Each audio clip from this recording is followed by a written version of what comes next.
Yeah, I just finished watching Andor and it was freaking fantastic. Okay, but before you go crazy or anything, I know like literally the last video that I did was also me talking about this, in which it went way overboard than expected, like way overboard than what I thought I would do. And that I'm truly sorry for the video's length, in that in some cases it might bore you rather than trying to entertain you, am I right? But okay, in compensation, I'll try to make this one a much more shorter video than the one I did before. I assure you it won't be 30 minutes at all, it won't be that long, but I think I'll estimate this video to take around like maybe 1/3 of its length, kind of like maybe 10 minutes. Hopefully that can give you a more compact review than some of the things I've said in the last video, in which I said, at least it's better than me nonsensically rambling about stuff, am I right? At least this time around, I have a more direct point about what I want to say. Okay, so yeah, I promised a short video. Hopefully you're gonna get a short video. Let's just get straight to the point. Go watch Andor. Okay, goodbye. Okay, no, just kidding. Andor is the best Star Wars show I've ever seen. Period. And it's not because it's widely said to be the best Star Wars show by a lot of people, no, but also I personally feel like it's the least Star Wars thing I've ever seen in years. I felt like I'm repeating myself again already. But yeah, I mean, that's also generally what makes Andor stand out so much from the rest of the things Star Wars has put out in recent years, because it feels different. It feels brave and bold to go do its own thing while also retaining and respecting the source material that it belongs to. Whereas, you know, maybe in the previous and the usual Star Wars media, like some of the films and the TV shows, you kind of feel like, oh, it's that stagnating formula where every time you go see a mainline Star Wars entry, you kind of expect this and that to happen, particularly, you know, like maybe lightsaber duels, you know, TIE fighters battling in space, for example. Or maybe, you know, just like the confrontation and, you know, some, you know, like the final big battle between the main character, you know, the Jedi and the Sith and so on, right? You feel like you kind of expect that to happen, in which I feel like that's kind of what people feel like. That's also to the detriment of The Rise of Skywalker.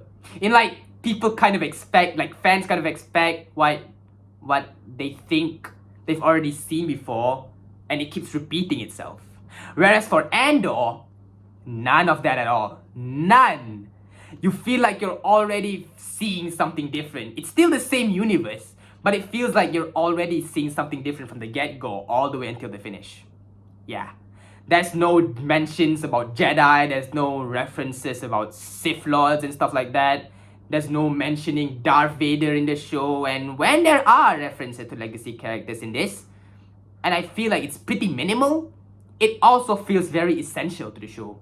In a way that it doesn't feel crammed in just because they want to please you as fan service per se, but it also feels very necessary to the story that they're trying to tell. And I very like that. Because, you know, like, Rise of Skywalker was built as a fan service movie, am I right? And kind of recently, Obi-Wan Kenobi, that was also pretty much fan service, especially in the end. Don't get me wrong, Obi-Wan Kenobi is a great show. But like I've said in my previous video, it only felt great leading up till the end. But then again, generally people keep saying it's a fan service show, am I right? So maybe that's what kind of sets Star Wars back a bit. It's because it's trying to please every fan. There's so much things that's happening that it's trying to please everyone is trying to watch it. But for Andor, it does none of that at all, and that's what makes it stand out. And also, another thing that I really like is that it's very accessible to everyone. You don't really have to know about anything Star Wars at all getting into this. So let's say if you want to start Star Wars but you don't know where to start, but you also want to watch something new, then go ahead and watch Andor. It's a perfect entry point to the franchise as a whole. You really don't have to know anything that's going on in the world, because it's a perfect introduction to the world of Star Wars that by the end it actually keeps you invested to what's happening. You really want to know more about what's going on.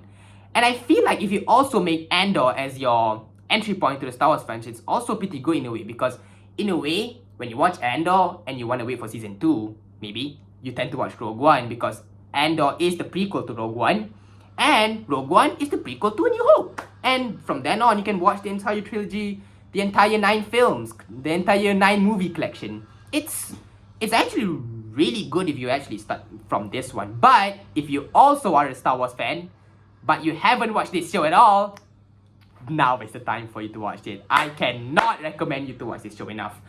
Wow. Yeah, but certainly, like I said, it doesn't feel it feels like it's Star Wars, but it feels not Star Wars. You get what I mean? It feels like if Star Wars and Game of Thrones had an offspring, and that it's damn amazing, because it feels like you're watching something that you think you're familiar with, but at the same time it's not. Yeah, that's what I'm trying to tell.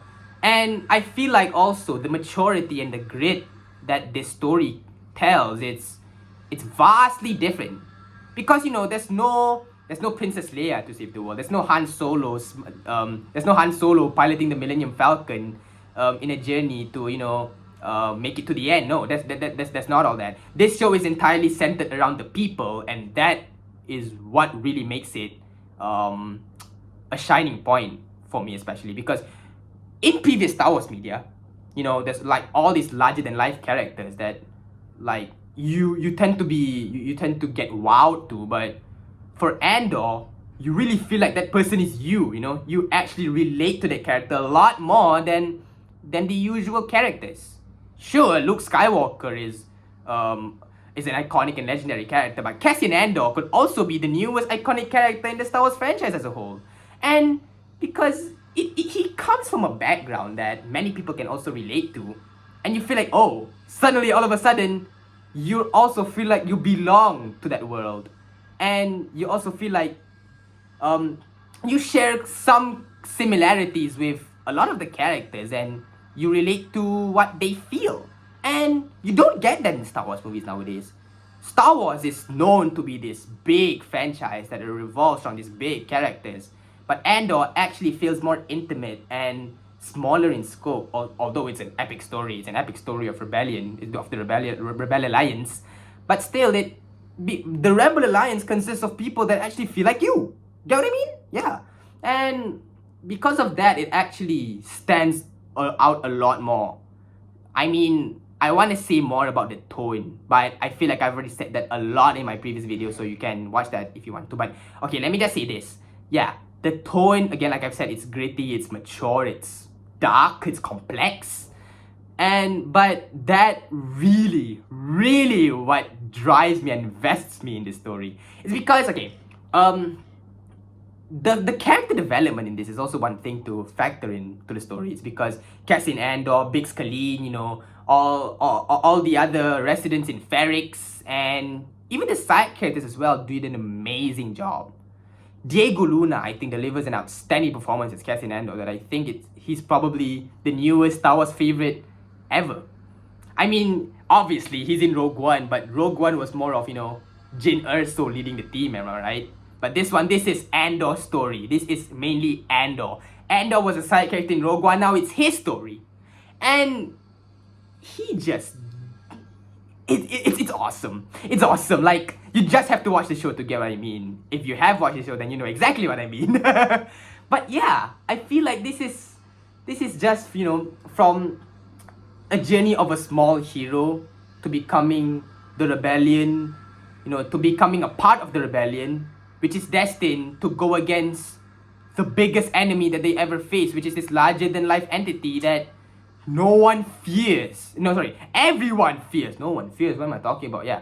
No one wants to get involved with. That's what I'm trying to say. And also, yeah, okay, which leads me to my next point, which also, I really like this, in which the fact that Andor also portrays the Empire as this really, really scary and really dark entity that it feels evil. Know what I mean? Of course, we know the Empire is evil, but this show manages to actually convince us that the Empire is a force not to be reckoned with. Whereas, in usual Star Wars movies, you have Luke Skywalker fighting Darth Vader, Obi-Wan Kenobi fighting Anakin Skywalker. Yeah, but those are the good guys versus the bad guys. But eventually the good guys are going to win, but also the bad guys are going to go on a dark path themselves. But you know, this one actually feels like, but there's a sense of defeat in that. There's a sense of, you know, oh, the good guys win, the bad guys lose.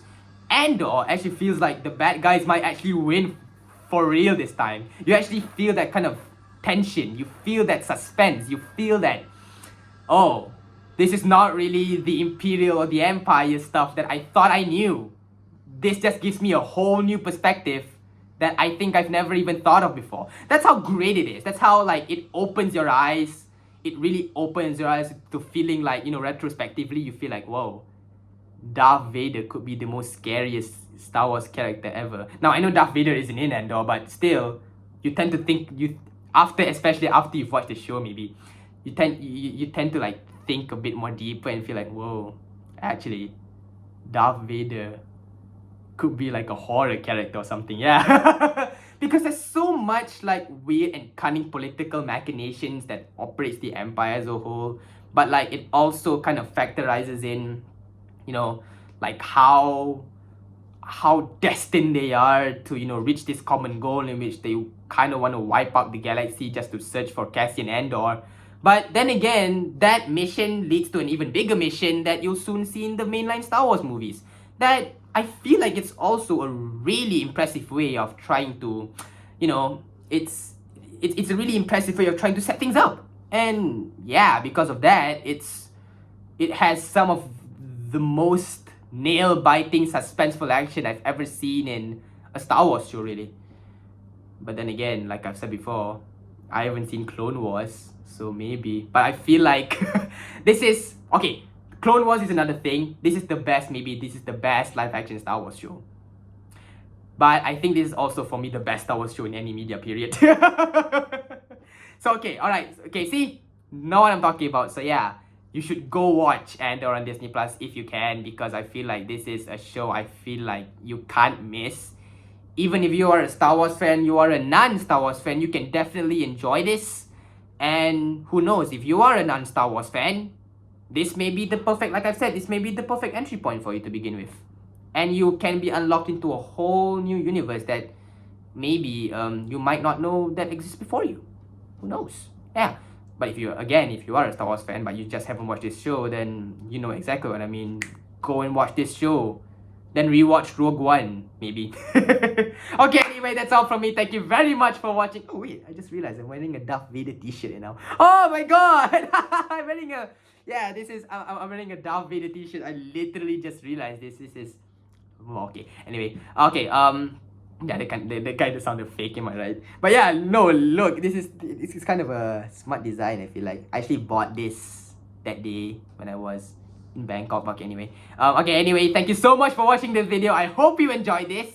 I feel like I've managed it. I feel like I've managed to compact this and pretty much summarize everything that I want to say in at least 15 minutes. Okay, that's good. But thank you so much for watching, and I'll see you guys in the next video. Again, go watch Andor on Disney Plus if you haven't. Really, I really recommend you to watch it if you haven't. Okay, thank you so much everyone for watching. Peace out, have a great day, and bye bye everyone. See you when I see you.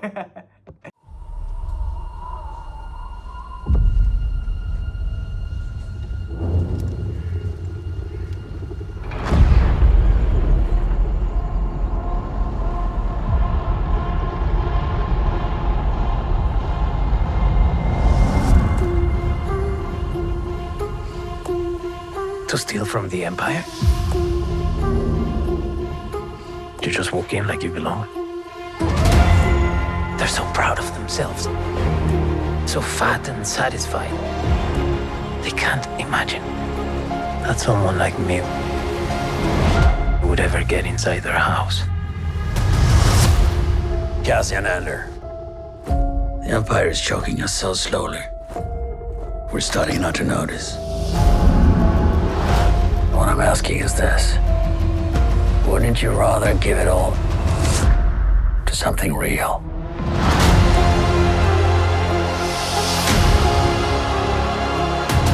I need all the heroes I can get.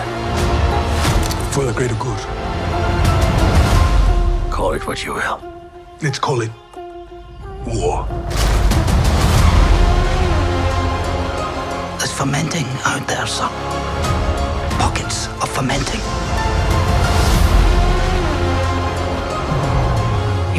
my net. Are you a fish? Or are you a thief? You're slipping. I'm not slipping. I've just been hiding for too long.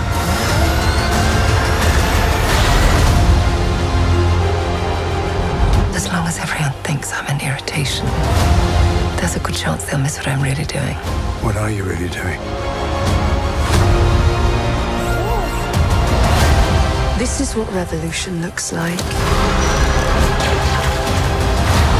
I'm tired of losing.